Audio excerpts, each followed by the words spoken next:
Здравствуйте, ребята! Сегодняшняя тема нашего урока – Лев Абрамович Кассиль «Ход белой королевы». Сегодня на уроке познакомитесь с творчеством Льва Кассиля, будете обсуждать актуальные темы в мире спорта и отвечать на вопросы, приводя аргументы. Составите цитатный план. Эпиграфом нашего урока являются слова Льва Кассиля «Никогда не жалел, что выбрал путь, ведущий к ребятам». Обратите внимание на экран. Лыжи. Какие ассоциации вызывает у вас это слово? Лыжи. Соревнования, снег, тренировка, холод, спуск, лыжник, горка, спортсмен. Вот такие слова вы подобрали. Молодцы, ребята. Автором нашего произведения является Лев Абрамович Кассиль. Лев Абрамович Кассиль родился 27 июня 1905 года в Покровской Слободе, ныне город Энгельс Саратовской области, в семье врача. С 1923 года жил в Москве. В 1927 году окончил 3 курса физико-математического факультета МГУ. С 1925 года начал заниматься литературой. Был очеркистом, филетонистом и специальным корреспондентом газеты «Известия».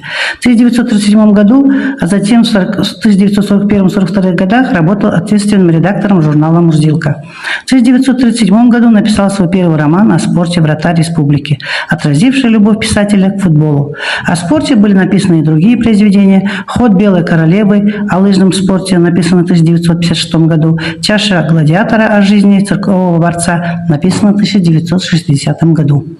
А теперь, ребята, приступим к изучению романа «Ход белой королевы». Послушайте краткое содержание 5 глав романа «Ход белой королевы». Степан Михайлович Чудинов, несмотря на свою основную профессию архитектора, прославился как талантливый тренер по лыжному спорту. Однако непонимание со стороны лучшей ученицы и разногласия с Федерацией спорта, не желающие менять методику подготовки спортсменов, заставляют тренера уйти из спорта. Чудинов принимает предложение поработать на новостройке в далеком Зимогорске. В таежном краю судьба сводит его с местной жительницей Натальей Скуратовой, недавно пережившей поражение на всесоюзных соревнованиях. Он видит в девушке огромный талант и недостаток техники, что вновь пробуждает в нем страсть и тягу к тренировкам.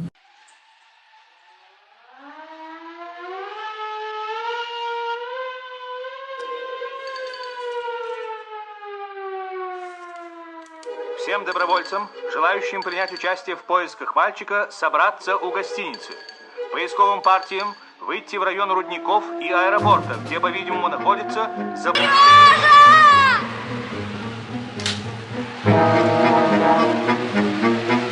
Давай. А вам, товарищ, с этой снастью дело иметь приходилось? Местность тут очень пересеченная. Смотрите, чтоб вас потом искать не пришлось. Схема дистанции есть?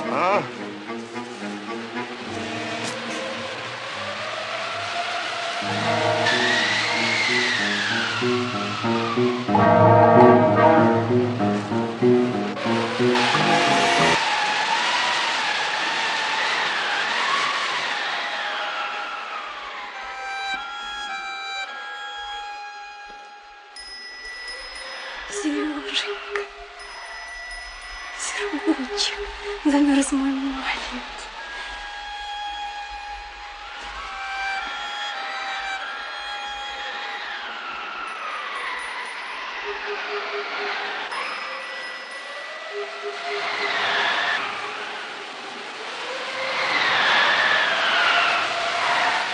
Поднимитесь, слышите?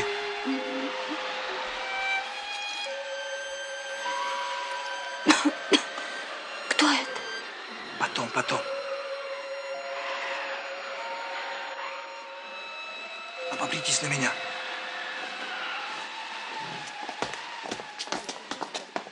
Сейчас мы тебя вскипятим, обогреешься. Молодец. О, парень, наделал ты делов. Ну?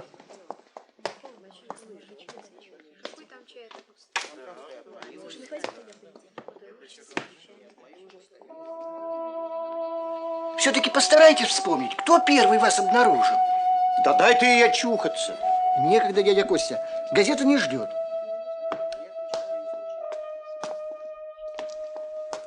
Пожалуйста, возьмите. А? Скажите, кто это?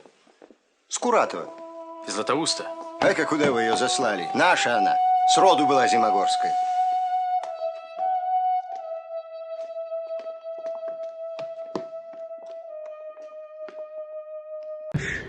А теперь, ребята, выполнить задание исследовательская работа. Авторское отношение к герою романа. Вы должны ответить на вопросы после просмотра видео. Какое сообщение услышал Степан Михайлович Чудинов? Почему он попросил лыжи? Как этот эпизод раскрывает его характер? Почему Наташа одна поехала искать мальчика? Что с ней случилось? Какой предстает перед нами Наташа? Как вы считаете, кто спас Наташу и Сергунка? Как относится автор к своим героям? Время пошло. Удачи! Теперь, ребята, давайте проверим ваши ответы. Степан Михайлович Чудинов услышал по радио, что в районе Рудника и аэропорта застигнут пургой ребенок из интерната. Это говорит о его самоотверженности, волевых качествах спортсмена. Он не боится трудностей и хочет спасти ребенка. У героини сильный волевой характер спортсменки. Она уверена в себе, преграды ей нипочем. Героиня нашла Сергунка, но из-за сильной пурги она прикорнула за сугробом с ребенком на руках. Наташа смелая девушка. Наташу Сергунка спас Чудинов. Автор относится к своим героям с уважением и восхищением. Я думаю, что ваши ответы совпали с ответами, которые на экране. Теперь, ребята, следующий занят работа с текстом. Сейчас прослушайте текст, затем выполните задание. Составьте цитатный план. Давайте проверим цитатный план. Да, это была головокружительная гонка, но Алиса не уступала. Бабурина была опытной гонщицей, умеющей отдать все свои силы и темперамент в одно – в скорость. И вот тут под оглушающий рев трибун Наташа непостижимым образом, сильно согнувшись, сделала бросок. Белой стези хозяйка. Молодцы, ребята. Идейное содержание, понимание идейного содержания романа «Ход белой королевы» я хочу провести, используя стратегию «да», «нет». Тут вы должны ответить на вопрос. Степан Михайлович Чудинов был талантливым лидером по лыжному спорту. Алису назвали белой королевой. Наталья помогает во время гонки Алисе. Это книга о психологии победителя. Можно ли соотнести идею повести со стихотворением Олегова? Спорт не любит ленивых, тех, кто быстро сдается, ненадежных, трусливых. Он над ними смеется, благосклонен он очень тем, кто духом силен, и победы дарует лишь выносливым он. А теперь давайте проверим ваши ответы. Степан Михайлович Чудинов был талантливым лидером по лыжному спорту. Да. Алису назвали белой королевой. Нет. Наталья помогает во время гонки Алисе. Да. Это книга о психологии победителя. Да. Можно ли соотнести идею повести со стихотворением Олегова? Да. Молодцы, ребята. Роман «Ход белой королевы» – это замечательная книга.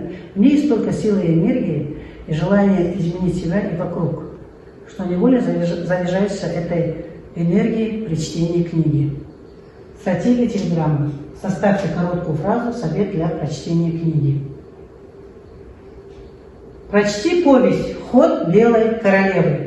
Она научит побеждать.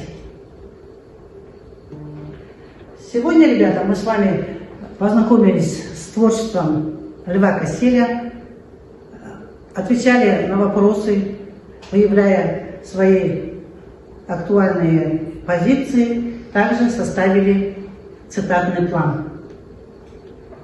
Теперь домашнее задание – написать эссе на тему «Как достается победа». На этом, ребята, у нас урок завершен. Спасибо за внимание. До свидания.